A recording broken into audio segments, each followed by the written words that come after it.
오늘 이사야 33장 말씀을 통해서 내가 이제 일어나리라는 제목으로 하나님의 말씀을 나눠보도록 하겠습니다. 여러분은 이 세상에 살면서 무엇이 복이라고 생각하십니까? 아마 사람마다 복에 대한 개념이 다를 수 있는데 그 사람이 무엇이 복이라고 생각하느냐를 보면 그 사람이 평소에 무엇을 중요하게 생각하며 어떤 가치관을 가지고 살고 있는지 우리가 알 수 있습니다. 과연 이 세상에서 아무런 부족함이 없이 또 아무런 문제도 없이 사는 것이 진정한 복일까요? 물론 이 세상에 사는 사람들은 이런 것들을 복이라고 말할 수 있습니다. 그래서 세상 사람들은 이 세상에서 부족함이 없이 살기 위해서 오로지 세상의 것들을 구하며 삽니다. 그러면 믿는 사람은 무엇을 복이라고 믿고 살고 있습니까? 만일 믿는 사람들이 세상 사람들과 똑같이 이 세상에서 아무런 시련도 없이 세상에 아무런 문제도 없이 세상의 것들로 만족하면서 산다면 과연 이 사람이 하나님의 나를 구하는 하나님의 사람이라고 믿을 수 있겠습니까? 무엇보다도 이런 사람이 과연 세상과 구별된 삶을 살 수가 있겠습니까? 가장 큰 문제는 하나님의 나라도 구하지 않고 또 세상과 구별된 삶도 살지 않는 이런 사람이 마지막 날 주님 앞에 설 수 있을까요? 여기서 우리는 우리 자신에게 정말 정직한 질문을 해볼 필요가 있습니다. 나는 무엇을 복이라고 생각하며 살고 있는가? 나는 이 세상을 원하는가? 아니면 하나님을 원하는가? 세상과 하나님을 동시에 섬기는 것은 불가능합니다.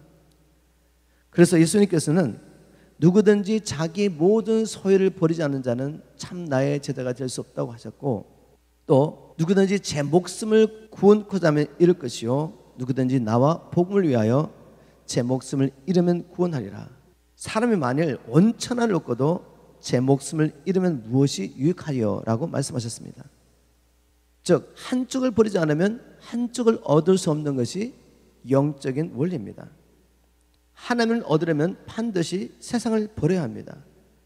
영생과 하나님의 나를 얻으려면 반드시 나의 생명을 버려야 합니다. 이것이 영적인 원리입니다. 우리를 향하신 하나님의 계획은 우리가 이 세상에서 아무런 문제 없이 풍요롭고 만족한 삶을 사는 것이 아닙니다. 우리를 향하신 주님의 계획은 우리의 군이죠. 우리에게 영생과 하나님의 나를 유보로 주는 것이 하나님이 우리를 향하여 가지고 계신 계획입니다. 이를 위해서 하나님께서는 때로는 우리가 이 세상에서 사랑하는 것들, 우리가 의지하는 것들을 한순간 취해가십니다. 바로 그러한 과정을 통해서 세상에 있는 것들에 소망을 두고 사는 것이 얼마나 어리석은 일인지 깨닫게 하시며 우리로 하여금 하나님께 돌아오게 하시죠. 오늘 본문 말씀을 통해서 우리는 자기의 백성을 구원하시기 위하여 일어나시는 하나님을 만나게 됩니다. 오늘 본문 말씀을 통해 우리가 이 시대를 보며 또한 우리 자신의 영적인 상태를 다시 한번 점검해보는 시간을 가졌으면 좋겠습니다. 이제 본문 말씀을 보도록 하겠습니다. 먼저 오늘 본문의 배경을 한번 살펴보도록 하겠습니다. 이사야 33장은 어떤 배경 가운데서 기록이 되었습니까? 이때는 히스기야가 남유다 왕이 된 지 14년째가 되는 해였습니다. 북이스라엘은 히스기야가 남유다의 왕이 오른 지 6년째 되는 해, 즉 BC 722년에 아수르에 의해서 멸망했습니다. 그 당시에 남유다의 주변 국가들 상황을 보면 아수르가 강대고 일어나서 여러 나라를 점령하고 있었고, 또 바벨론은 신흥 세력으로서 일어나기 위해서 열심히 힘을 기르고 있었고, 애굽은 과거의 그 명성을 얻기 위해서 마지막 노력을 하고 있던 때였습니다. 이런 상황 가운데서 히스기야의 아버지였던 아스 왕은 친아스리아 정책을 쓰고 있었고, 왕위를 물려받은 히스기야는 자기 아버지와는 달리 반아스리아 친애굽의 외교 노선을 채택하고 있었습니다. 이런 상황 때문에, 즉 반아스리아 친애굽의 노선 때문에 유다는 아스리아의 공격을 피할 수 없게 된 것입니다. 오늘 본문은 아시리아 왕 산헤드립이 유다를 침공할 때를 배경으로 하고 있습니다. 히스기야 왕 14년에 아시리아 왕 산헤드립이 군대를 끌고 유다를 침공해서 유다의 거의 모든 요새화된 성을 점령한 때입니다. 그때 상황을 역사관에 이렇게 기록하고 있습니다. 열왕기하 18장 14절부터 17절 말씀입니다. 그러자 히스기야는 라기스에 있는 아시리아 왕에게 이런 전가를 보냈다. 내가 잘못했습니다. 제발 군대를 철수하여 돌아만 가주신다면 당신이 요구하는 대로 내가 조공을 바치겠습니다. 그러자 아시리아 왕은 은 약 10톤과 금 약 1톤을 보내라고 요구하였다. 그래서 히스기야는 성전과 궁전에 있는 모든 은을 모으고 또 성전 문과 기둥에 입힌 금을 벗겨 모두 아시리아 왕에게 주었다.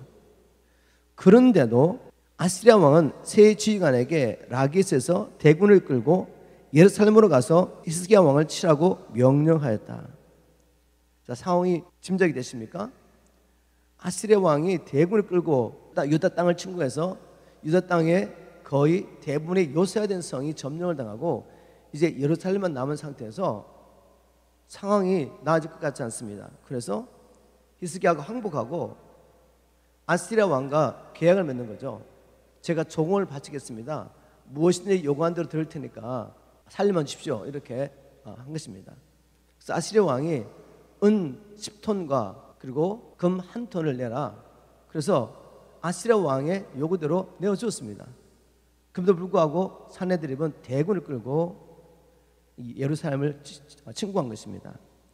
바로 이러한 상황 가운데서 하나님께서 내가 이제 일어나 내 능력과 힘을 보이겠다라고 하신 것입니다. 하나님의 백성을 위해서 하나님이 일어나신 때가 언제인지 좀 더 구체적으로 한번 오늘 본 말씀을 통해 살펴보도록 하겠습니다. 오늘 또 요절 말씀 읽었던 33장 10절 말씀 제가 다시 한번 읽어보겠습니다. 그러나 여호와께서 말씀하신다. 내가 이제 일어나서 내 능력과 힘을 보이겠다. 주님께서 말씀하신 이제는 언제입니까? 주님께서 말씀하신 이제 내가 일어나겠다는 그때는 바로 우리의 모든 계획 놀이 끝이 났을 때, 우리에게는 아무런 소망이 없을 때입니다. 본문 말씀을 보면 히스기야 왕은 친애굽 외교 정책을 통해서 아시리아 세력을 견제하려고 했습니다. 그런데 그 일이 실패로 끝났죠. 애굽과 동맹을 맺고 아시리아가 공격하면 애굽이 도와줄 줄 알았는데 그런데 일어나지 않은 것입니다. 그런데 그것은 당연한 결과입니다. 왜냐하면 하나님은 자기 백성이 하나님이 아닌 사람의 힘을 의지하는 것을 미워하십니다. 그래서 히스기야와 그리고 또 남유다의 지도자들이 친애굽 정책을 폈을 때 하나님께서 이사야를 통해서 이렇게 책망하셨습니다. 이사야 30장 1절부터 3절 말씀을 제가 현대의 성경을 한번 선포하도록 하겠습니다. 여호와께서 말씀하셨다. 나를 거역하는 자들에게 화가 있을 것이다. 하나님을 의지하지 않고 사람을 의지하는 것이 바로 하나님을 거역하는 것이죠. 그런 자들에게 화가 있을 것이다. 그들은 내가 세우지 않은 계획을 수행하며 내 뜻에 맞지 않는 조약을 맺어 죄에 죄를 더하고 있다. 그들은 나에게 물어보지도 않고 이집트의 도움을 얻고자 그리로 내려가서 이집트 왕을 의지하였다. 그러나 이집트 왕은 그들을 도울 힘이 없을 것이니 그의 보호를 받으려 하는 자들이 수치를 당할 것이다. 히스기야와 유다의 지도자들은 아수르의 그 세력을 견제하기 위해서 친애굽 정책을 펴며 애굽을 의지했는데 하나님 말씀하십니다. 이집트 왕은 너희를 도와주지 않을 것이다. 사람을 의지하는 이집트를 의지하는 너희들은 망하게 될 것이다. 이렇게 예언하신 것입니다. 하나님 말씀대로 그대로 이루어졌죠. 아수르 왕은 친구였는데 애굽은 도와주지 않고, 그래서 또 다른 계획을, 히스기야는 또 다른 계획을 사람의 꾀를 사용해 가지고 또 조공을 바치면서 한번 살려달라고 이렇게 요청했는데 산헤드림은 그 계약까지 깨트려버리고 남유다를 침공한 것입니다. 그때 그 절박한 상황을 이사야는 이렇게 기록하고 있습니다. 이사야 33장 7절 8절 말씀.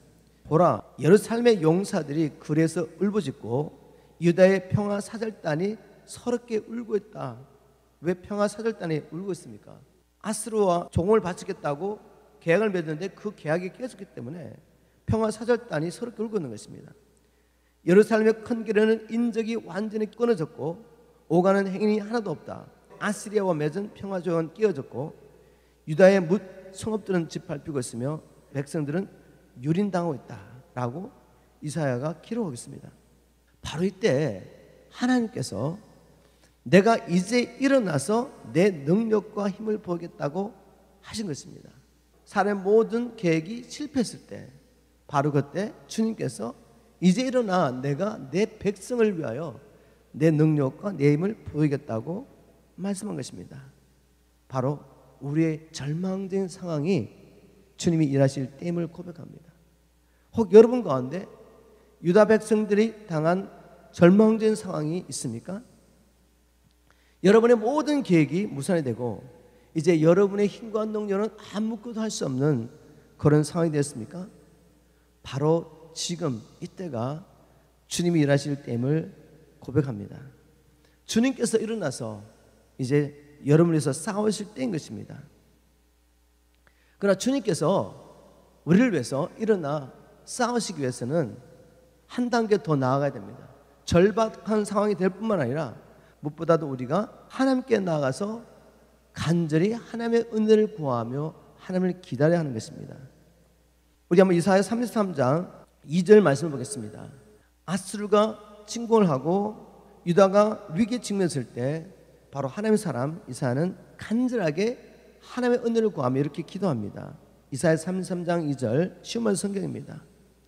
오 주여 우리가 주님을 간절히 기다려오니 우리에게 은혜를 베풀어 주소서. 아침마다 우리의 힘이 되어주시고 우리가 시련을 당할 때마다 우리의 구원이 되어주소서라고 이사야가 간절히 하나님 앞에 나가서 기도했습니다. 이처럼 하나님께서 일어나 우리를 위해 싸우기 위해서는 간절한 마음으로 하나님께 나아가 기도하며 하나님을 기다려야 합니다. 많은 사람들이 어려움을 당했을 때 하나님께 나아가 기도는 하죠. 근데 문제가 뭐죠? 하나님께서 우리 위해서 일하실 때까지 기다리지 못합니다. 그 이유는 무엇이겠습니까? 왜 하나님 앞에 기도하고 하나님을 기다리지 못하죠? 그것은 하나님께서 왜 이 문제를 우리의 삶 가운데 허락하셨는지 하나님의 뜻을 알지 못하고 단순히 문제 해결만을 위해서 하나님께 기도하기 때문입니다. 여러분, 하나님이 우리를 향해 가지고 계신 계획이 무엇입니까? 하나님의 계획은 바로 우리의 구원입니다. 우리에게 하나님 나라와 영생을 주기 원하시는 것입니다. 이 생명을 얻기 위해서는 세상의 것을 버려야 되고 하나님 나라를 얻기 위해서는 우리가 우리 자신을 부인해야 되는데 우리가 여전히 자기에 붙잡혀 살고 있고 세상의 것들을 사랑하며 버리지 못하니까 하나님께서 이런 문제를 통해서 세상을 버리게 합니다. 자기를 부인하게 하는데 그것도 알지 못하고 하나님의 깊은 뜻을 알지 못하고 나를 위해서 문제 해결만을 추구하는 사람은 절대로 하나님을 기다릴 수가 없죠. 그래서 이 시점에서 다시 우리가 우리 자신에게 이렇게 근본적인 질문을 한번 던져봐야 합니다. 나는 세상을 원하는가? 하나님을 원하는가? 나는 내 육신을 기쁘게 하기 원하는가? 아니면 하나님을 기쁘시게 하기 원하는가? 이런 근본적인 질문을 던져봐야 합니다. 만약 우리가 여전히 세상을 사랑하고 육신을 사랑하고 나를 기쁘게 하기를 원한다면 우리가 문제 해결해서 기도는 할 수 있지만 하나님께서 나타나셔서 우리 위해서 싸우시는 하나님의 구원을 보지는 못할 것입니다. 여기서 제가 한 가지 더 나누고 싶은 이야기가 있습니다. 그것은 우리가 하나님을 간절히 이렇게 기다리는 것보다도 하나님이 먼저 우리를 기다리고 계신다는 말씀입니다.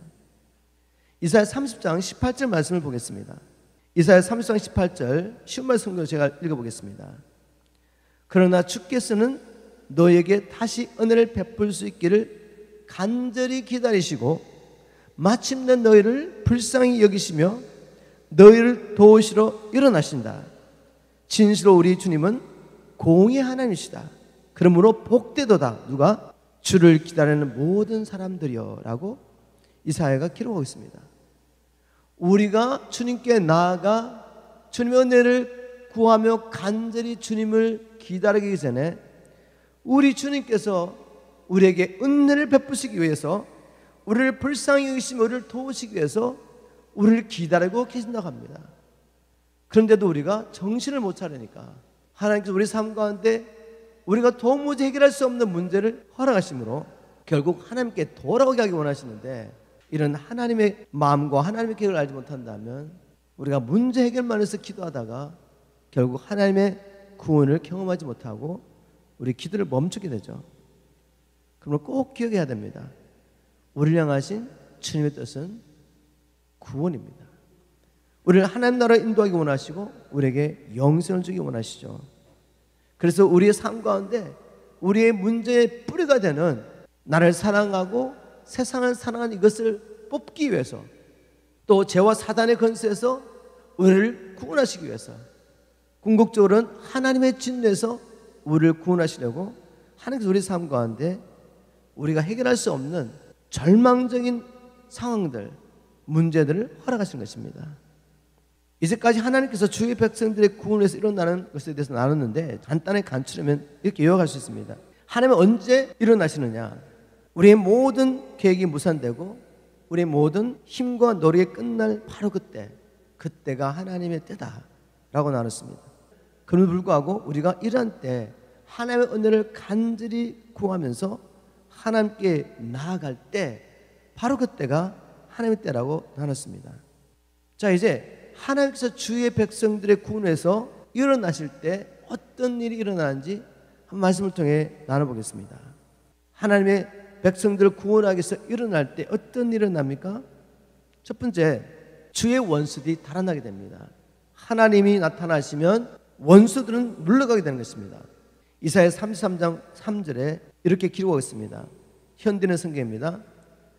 주의 두려운 음성을 들으면 원수들이 달아나며 주께서 일어나시면 모든 민족이 흩어집니다 라고 이사야가 고백하고 있습니다. 이 말씀을 이사야 시대에 적용해보면 하나님이 나타나시자 유다를 침공했던 아시리아 군대 중에 18만 5천 명의 군사들이 하룻밤 사이에 죽임을 당하고, 그래서 산헤립은 어쩔 수 없이 결국 철수하여 니느웨로 돌아간 것을 의미합니다.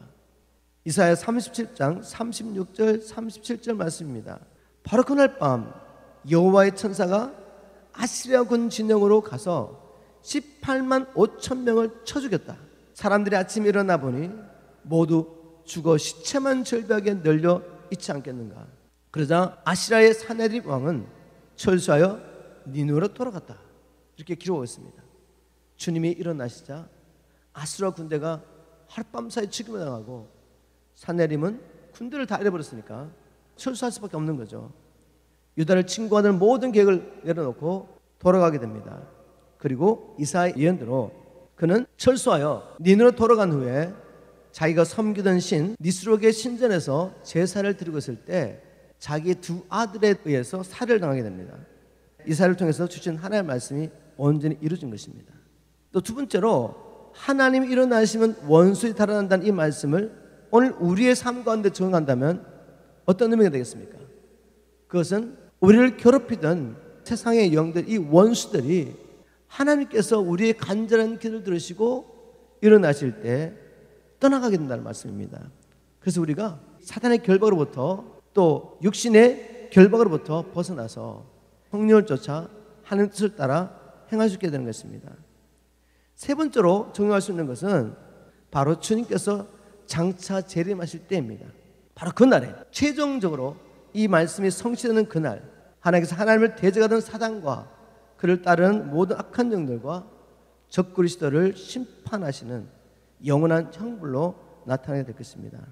이렇게 주님이 일어나시면 주의 원수들이 쫓겨나게 됩니다. 그런데 본문에서 보면 하나님께서 일어났을 때 원수들만 쫓겨나고 심판을 받는 것이 아니라, 즉 불신자들만 심판을 받는 것이 아니라, 주님을 믿는다고 하면서도 하나님의 말씀에 순종하지 않는 자들, 즉 입으로는 예수를 주라고 고백하지만 삶을 통해서 부인하는 가짜 성도들이 하나님의 심판을 받게 되는 것을 볼 수가 있습니다.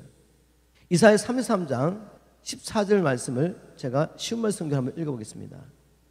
그때는 언제죠? 하나님께서 자기 백성들을 위하여 일어나시는 그때, 내가 이제 일어나 나의 힘과 능력을 보겠다고 하신 바로 그때 시온에 있는 죄인들은 공포에 질려 벌벌 떨고 불경건하는 자들, 즉 경건치 아니한 자들은 두려움에 사로잡혀 부들부들 떠는구나. 그러면서 말하기를 우리 가운데 누가 살아는 이 불길 속에서 살아남을 수 있겠는가? 우리 가운데 누가 영원한 이 화염을 견뎌낼 수 있겠는가 하는구나. 여기 시온에 있는 죄인들은 누구겠습니까? 이들은 이방인들이 아닙니다. 하나님을 알지 못한 사람들이 아니에요. 바로 그 당시 유대인들입니다. 유대인들 가운데 하나님을 믿노라 하면서도 삶을 통해 하나님을 부인하는 사람들, 하나님의 말씀에 순종하지 않고 여전히 자기가 주인되어 사는 바로 그 사람들이죠. 그들이 하나님이 일어나시자 이렇게 공포에 질려가지고 벌벌 떨면서 누가 살은 이 불길 속에 살아남을 수 있겠는가? 누가 이 영원한 화염을 견딜 수 있겠느냐? 이렇게 고백하는 것입니다. 이것은 마지막 때 심판을 말하는 것이죠. 마지막 날 주님 오시는 그날, 내가 이제 일어나리라는 이 약속의 말씀이 최종적으로 성취되는 그날에 하나님을 대적하던 사단과 적그리스도와 공공연히 하나님을 부인하던 그들뿐만 아니라 하나님을 믿는다고 하면서도 삶을 통해서는 하나님을 부인하고 여전히 세상을 살아가며 자기의 육신을 기쁘게 하기 위해서 사는 사람들은 하나님의 심판을 피할 수 없을 것을 주님이 말씀하셨습니다. 꼭 기억하십시오. 주님께서 일어나시면 교회 안에 있는 모든 사람들의 영적인 실체가 드러나게 될 것입니다. 경건의 모양은 있으나 그 속에 아들의 생명이 없는 사람들, 입으로는 하나님을, 예수님을 주라고 고백하면서도 그러나 여전히 자기가 주인되어 살면서 불순종의 삶을 사는 사람들은 하나님의 진노를 피할 수 없을 것입니다. 그러므로 주님이 일어나시는 그때 나는 어떤 사람으로 발견될 것인가? 라는 질문을 하는 사람은 지혜로운 사람입니다. 바로 믿음의 사람들이죠. 이런 지혜로운 사람들, 이런 믿음의 사람들은 늘 주님이 오실 때 주님의 그 영광 가운데 서기 위하여 두렵고 떨리는 마음으로 자신의 구원을 날마다 이루어가는 사람입니다. 바로 이런 사람이 지혜로운 사람, 이런 사람이 참 믿음의 사람입니다. 저와 여러분이 지혜로운 사람 되기를 주님으로 축복합니다. 참 믿음의 사람 되기를 주님으로 축복합니다. 주님께서 일어나시는 그날에 하나님을 믿음으로 거룩한 삶을 살았던 사람, 진짜 하나님의 백성들은 하나님의 진노를 피하게 될 것을 이사야는 기록하고 있습니다. 이사야 33장 15절 16절 말씀을 제가 현대의 성경으로 읽어보겠습니다. 옳은 일을 행하는 자, 정직하게 말하는 자, 부당한 재물을 거절하는 자, 절대로 뇌물을 받지 않는 자, 살인 음모에 귀를 기울이지 않는 자, 눈을 감아 악을 보지 않는 자, 이런 자들은 다 하나님의 심판의 불 앞에서도 살아남을 수 있을 것이다. 그들은 튼튼한 요새 안에 있는 것처럼 안전한 보호를 받을 것이며 먹을 것과 마실 것이 그들에게 떨어지지 않을 것이다 라고 이사야는 기록하고 있습니다. 시온의 죄인들은 하나님의 심판에 임할 때 두렵고 떨며 누가 이 영원한 화염을 견딜 수 있을까라고 고백하지만 그날에, 동일한 그날에 옳은 일을 행한 자, 정직한 자, 다시 말해서 주님의 계명에 순종을 사는 자죠. 그들이 바로 참 예수의 제자입니다. 이런 자들은 하나님의 심판의 불에서도 살아남을 수 있을 것이다 라고 이사야는 선언했습니다. 하나님의 진노에서 살아남는 이 사람들은 참 믿음의 사람이고 주의 계명에 순종한 사람이죠. 이웃을 내 몸같이 사랑하는 것, 주님께서 나를 사랑하신 같이 내 형제를 사랑하는 것은 우리가 할 수 있는 일이 아닙니다. 우리 안에는 그 사랑이 없습니다. 사랑은 하나님께 속한 것입니다. 그래서 하나님께서 하신 일이 뭐죠? 바로 하나님 이 사랑을 우리에게 보여주시기 위해서 우리가 아직 죄인 됐을 때, 하나님의 원수를 행할 때 우리 죄를 위하여 자기의 독생자를 주심으로 우리를 향하신 주님의 그 큰 사랑을 확증해 보여주셨습니다. 드러내 보여주신 것이죠. 우리가 복음을 듣고 이 하나님의 사랑을 믿을 때 이 사랑이 우리 안에 들어오게 되는 것입니다. 즉 우리가 이웃을 사랑할 수 있는 것, 주님께서 주신 이 세 계명에 순종하는 삶을 사는 것은 하나님께서 우리를 얼마나 사랑하시며 우리를 구원하시기 위해 생하신 이 일을 믿음으로 말미암아 가능한 일인 것입니다. 다시 말해서 우리가 마지막 날 하나님의 진노에서 구원을 받는 것은 우리의 힘과 노력으로 이루어진 일이 아니라 하나님께서 우리에게 베푸신 그 큰 사랑을 알고 믿음을 말미암아 당연한 결과로 나타나는 것입니다. 마지막은 주님께서 누가 심판을 받고 영원한 불못에 던져지느냐, 누가 영원한 이 불못의 심판에서 구원을 받고 영원한 하나님의 나라에 들어갈 것이냐 하는 그 기준을, 네가 나를 사랑함으로 정말 내 계명에 순종하여 살았느냐, 이것을 물으신다는 것을 여러분에게 선포합니다. 이것이 성경의 일관적인 말씀이죠. 어디를 보나 마지막 때 하나님 심판하실 때 네가 나를 믿었느냐라고 묻는 것이 아니라 네가 어떻게 살았느냐, 네가 선을 행하며 살았느냐, 악을 행하며 살았느냐, 네가 내게 순종했느냐, 그렇지 않느냐를 물으시겠다는 말씀이죠. 주님께서 일어나시는 그날, 이 말씀이 최종적으로 성취되는 그날, 주님이 오시는 그날에 이렇게 주님의 계명에 순종하며 주님 안에 거했던 이 진짜 크리스천들은 하나님의 진노의 불을 피할 뿐만 아니라 영광 중에 계신 왕을 보게 될 것이라고 이사야는 선포하고 있습니다. 이사야 안에도 이렇게 복음이 숨겨져 있는 것입니다. 이사야 33장 17절, 제가 개역 성경을 한번 읽어보겠습니다. 너의 눈은 그 영광 중에 왕을 보며 광활한 땅을 목도하겠고, 이 말씀이 아직 성취되지 않았죠. 이 말씀은 주께서 일어나시라는 이 말씀이 최종적으로 성취되는 주님 오시는 그날에 성취될 것입니다. 주님을 사랑하고 주님을 믿음으로 주의 말씀에 순종하여 주님 안에 거했던 이 진짜들은 그날에 영광 중에 계신 그 주님을 보게 될 것을 이사야는 선포하고 있습니다. 이 세상에서 진정한 성공이 무엇이겠습니까? 그것은 이 세상을 떠날 때 주님의 얼굴을 보는 것이 아니겠습니까? 진정한 승리가 무엇이겠습니까? 그것은 주님께서 다시 오시는 그날 영광중에 계신 그 주님을 보는 사람이 이 세상의 진정한 승리자가 아니겠습니까? 성경이 이렇게 말하고 있습니다. 바로 이 소망을 가지고 사는 자는 이 세상에서 자신을 거룩하게 구별하는 삶을 산다고 기록하고 있습니다. 요한일서 3장 2절 3절 말씀입니다. 사랑하는 자들아, 우리가 지금은 하나님의 자녀라. 장래에 어떻게 될 것은 아직 나타나지 아니하였으나 그가 나타나심이 되면 우리가 그와 같을 줄을 아는 것은 그에 계신 그대로 볼 것을 인함이니, 주를 향하여 이 소망을 가진 자마다 그의 깨끗하신 것 같이 자기를 깨끗하게 하느니라. 우리가 마지막 날 주님이 오시는 그날, 주님이 일어나셔서 악인을 심판하시고 의인을 구원하시는 그날에 우리가 주님의 얼굴을 보려면 거룩한 삶을 살아야 합니다. 그런데 그 열쇠가 무엇이냐? 바로 주님이 오시는 그날을 소망하며 사는 것입니다. 이 땅에 소망을 두지 않고 육신이나 세상의 것 안에서 즐거움과 만족을 구하지 않고 오직 하나님과 하나님 나라 안에서만 기쁨과 만족을 추구하며 주님을 만나는 그날을 소망하며 사는 그들만이 이 땅에서 구별된 삶, 땅의 것을 구하지 않고 하나님 나라와 그분만을 구하며 살 수 있다는 것입니다. 이 소망이 저와 여러분의 것이 되기를 주님으로 축복합니다. 바로 우리로 하여금 주님께 시선을 돌리고 이러한 소망을 가지게 하려고 주님께서 우리 삶 가운데 때로는 환난과 고난과 때로는 우리 연약함을 말미암아 어떤 절망적인 상황을 허락하십니다.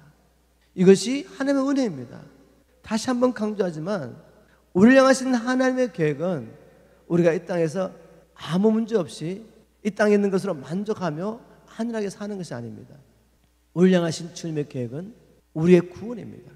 우리에게 하나님 나라와 영생을 기업으로 주는 것입니다.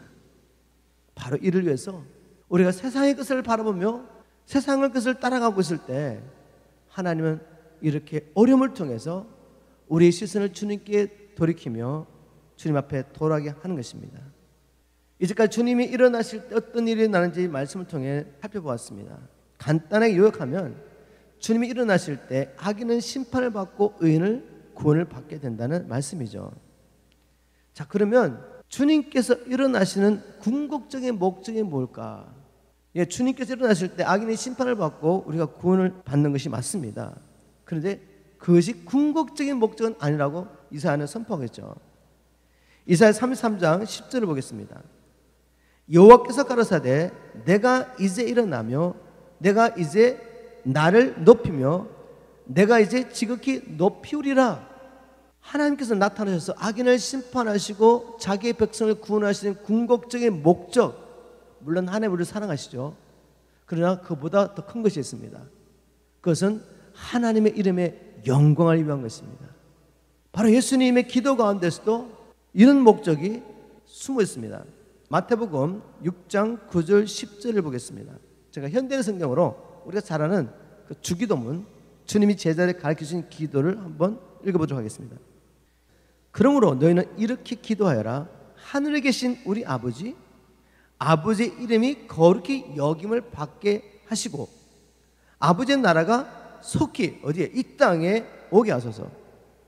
아버지의 뜻이 하늘에서 이루어진 것 같이 땅에서도 이루어지게 하소서. 다시 말해서 하늘과 땅에 충만한 하나님의 나라를 이루어달라고 기도한 것입니다. 우리 주님의 기도에도 나오고 있지만 하나님께서 창세로부터 모든 것을 계획하시고 자기 뜻대로 지금도 쉬지 않고 일하고 계신 그 하나님 하시는 일의 궁극적인 목적은 무엇이라고요? 하나님이 모든 피조물 가운데서 높임을 받는 것입니다. 하나님의 나라가 하늘에서 이루어진 것처럼 이 땅에서도 땅에 있는 모든 피조물 가운데 주님의 나라가 이루어지는 것입니다. 바로 이렇게 하늘과 땅에 충만한 하나님의 나라가 이루어졌을 때 하나님의 창조하신 모든 피조물 가운데 오직 아버지의 궁극적인 목적이 이루어질 때 하나님은 창조하신 모든 피조물 가운데서 영광과 높임을 받으시는 것입니다. 하나님의 모든 역사는 이 한 가지 목적을 향하여 달려가고 있다는 것을 꼭 기억하셔야 합니다. 그런데 문제가 무엇입니까? 문제는 하나님만을 사랑하며 하나님께 순종해야 될 이 하나님의 백성이 하나님의 통치를 거부하고 자기 뜻대로 살기 위해서 하나님을 떠난 것입니다. 그래서 하나님의 원래 계획이 이루어지고 하나님이 홀로 높임을 받기 위해서는 반드시 하나님을 떠나버린 이 백성, 하나님의 통치를 거부하는 이 백성이 구원을 받아야 하는 것입니다. 하나님께 돌아와서 하나님께 순종하는 백성이 되어야 합니다. 바로 주님께서는 이를 위해서 자기의 독생자를 보내신 것입니다. 물론 우리를 사랑하셔서 우리를 구원하시려고 하나님께서 자기 아들을 보내셨지만 하나님은 자기를 위해서 아들을 이 땅에 보내신 것입니다. 바로 예수님의 그 죽으심과 부활하신 성천하신 이 구원의 역사를 통해서 우리를 죄와 사단의 권세에서 근본적으로 불순종할 수밖에 없는 이 근본적인 문제를 해결하셨죠. 그리고 하나님의 진노에서도 구원하셨습니다. 이 큰 사랑을 경험한 자, 진정으로 하나님의 구원을 경험한 자는 이제 하나님이 우리를 어떻게 사랑하신 것을 알기 때문에 하나님을 사랑한 자는 하나님의 계명에 순종해야 된다는 하나님의 말씀대로 하나님의 말씀에 순종하는 친백성으로 살게 되는 것입니다. 우리의 구원은 궁극적으로 하나님의 이름이 영광을 받게 되는 것이죠. 창세전에 모든 것을 계획하시고 자기의 뜻대로 이루어가시는 하나님께서 열방 중에서 이스라엘 백성을 자기 백성 삼으신 분명한 목적, 이제 우리가 알 수 있습니다. 그것은 바로 이스라엘 민족을 정인 삼기 원하는 것입니다. 이사야 33장 13절 쉬운 말씀 한번 보겠습니다. 그러므로 너희 먼 곳에 있는 자들아 내가 무슨 일을 하였는지 들어보라. 너희 가까운 곳에 있는 자들아 나의 권능을 깨달아 인정하라. 이사야 이렇게 선포하고 있습니다. 먼 데 있는 너희들, 내가 무슨 일을 했는지 한번 들어봐. 가까이 있는 너희들, 즉 이스라엘 민족이죠. 나의 권능을 깨닫고 인정하라고 말합니다. 어떻게 이런 일이 가능하죠? 어떻게 이방 열방이 하나님께서 어떤 분이시며 어떤 일을 행하신 것을 알 수가 있습니까? 이스라엘 백성이 없다면, 이스라엘 백성이 애굽에서 구원받는 일이 없다면, 이스라엘 백성들이 위기 순간에 하나님께서 나타나셔서 그들을 구원하신 일이 없다면 어떻게 열방이 하나님에 대해서 알 수가 있겠습니까? 그리고 특별히 이스라엘 백성들, 하나님의 백성들이 하나님의 권능에서 그분의 사랑과 은혜와 국률에 대해서 어떻게 할 수가 있겠습니까? 다시 말해서 이스라엘 민족에 일어났던 모든 일들, 그들이 경험했던 모든 고난과 어려움들, 그것은 바로 그들의 구원과 열방의 구원을 위해서 허락하신 것입니다. 우리 삶 가운데 일어나는 모든 일들, 특별히 우리가 해결할 수 없는 절망적인 상황들, 왜 허락하신지 아시겠습니까? 우리 구원과 또한 우리 구원을 통해서 우리 주위에 있는 모든 사람들에게 하나님을 알려서 그들을 구원하기 위한 하나님의 계획인 것을 믿으시기 바랍니다. 여러분, 이제 모든 문제에 대한 해결책을 찾으셨습니까? 우리 삶 속에 일어난 문제들, 또 온 세계에서 일어나는 재난과 또 앞으로 우리가 복음 때문에, 예수 믿는 믿음 때문에 핍박과 환난을 받게 될 텐데, 그 모든 문제에 대한 답을 찾으셨네 말이죠. 기억하십시오. 하나님께서 우리의 구원과 열방의 구원을 위해서 그 일을 행하고 계십니다. 우리를 향하신 하나님의 계획, 열방이 흩어져 있는 하나님의 백성을 향하신 하나님의 계획은 우리가 이 세상에서 안일하고 편안한 삶을 사는 것이 아닙니다. 우리의 구원입니다. 그래서 바로 이런 어려운 일들을, 세계적이고 국가적인 이 재난들, 세계적인 핍박들도 하나님이 계획하신 것입니다. 우리는 세상 어디에서도 진정한 행복과 기쁨을 찾을 수가 없습니다. 진정한 행복은, 진정한 기쁨은 오직 주님 안에 있습니다. 그러므로 우리는 세상에 있는 어떤 것에도 소망을 두고 살면 안 됩니다. 오직 주님 안에 소망을 두고 살아야 합니다. 그래서 주님께서 종종 우리 삶 가운데 우리가 해결할 수 없는 문제들을 보내셔서 우리 시선을 다시 주님께로 맞추게 했습니다. 우리가 이렇게 간절한 마음으로 주님의 은혜를 구하며 기다릴 때 주님께서 친히 일어나시겠다고 약속하셨습니다. 주님은 우리 구원과 이웃의 구원을 위해서, 무엇보다도 주님의 이름의 영광을 위해서 반드시 일어날 것입니다. 누가 이 세상의 진정한 성공자입니까? 이 세상을 떠나는 날 주님의 얼굴을 볼 수 있는 자가 진정 이 세상에서 성공한 사람이라고 말할 수 있지 않겠습니까? 누가 진정 이 세상에서 승리한 자입니까? 주님께서 다시 오시는 그날 영광 중에 계신 주님의 얼굴을 볼 수 있는 사람, 그 사람이 진정 이 세상의 승리자입니다. 주님께서 다시 오시는 그날 우리 모두가 영광 중에 계신 주님을 볼 수 있도록 오직 주님만을 구하며 주님에게만 소망을 두고 사시는 저와 여러분 되시기를 주님으로 축복합니다.